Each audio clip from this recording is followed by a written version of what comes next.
Ay, tanghali na po. Kinakailangan na po nating maghanda ng may ulam para ngayong tanghalian. So may tira po tayong hipon kagabi. Pero alanganin na po. So naghanda po tayo ng bawang, sibuyas, seasoning. So susubukan po natin kung ito po bang tukwa. Maliban po sa ginagawa nating tukwat baboy, ay maaari po ba siyang lagyan ng twist, ano po? Timplahan bago pritosin. So lagyan po natin siya ng itlog at titingnan po natin kung ano po ba yung kanyang magiging lasa. So nasanay po kasi tayo na ito ay piniprito, hinihiwa at hinahaluan po ng soy sauce na may kalamansi at kaunting tamis. So subukan naman po natin dito sa binating itlog at tingnan natin kung uubra ba yung kanyang lasa, mga kabiyahero. So ayan, binati na po natin yung dalawang itlog.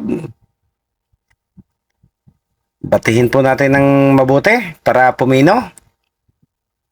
Ayan.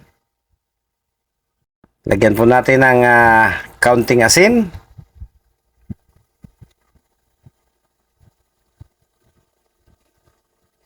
Halo ulit para maging balanse po yung lasa ng kanyang alat. Pagkatapos, lagyan po natin ng paminta powder. Ayan. Lagyan po natin ng seasoning. Pagkatapos, lagyan po natin siya ng sibuyas at saka bawang. Ayan. So, tapos, halo-haloin po ulit natin. Ayan. Dot muna sa cellphone. Nasa LS po tayo ni Hoslintek. Ayan.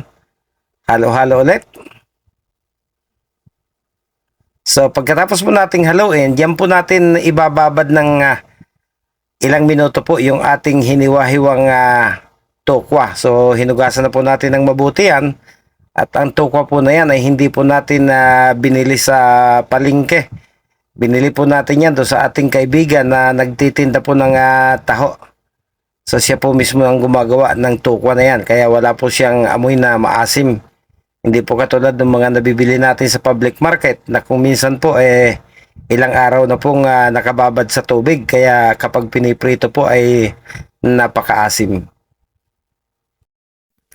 Okay, isa-isahin na po natin ibabad yung ating hiniwa-hiwang tukwa.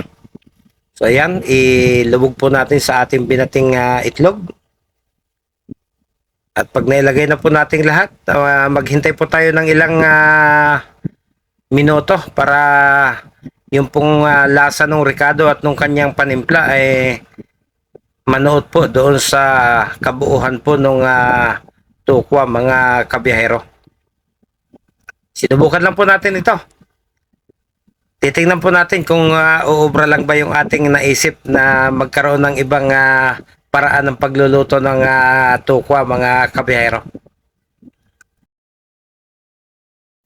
Okay, umpisa na po natin. Magpainit na po tayo ng mantika sa ating kawali. Ayan, hintayin po nating uminit. At nandito na rin po, inihanda na rin po natin yung ating binabad sa itlog na tokwa.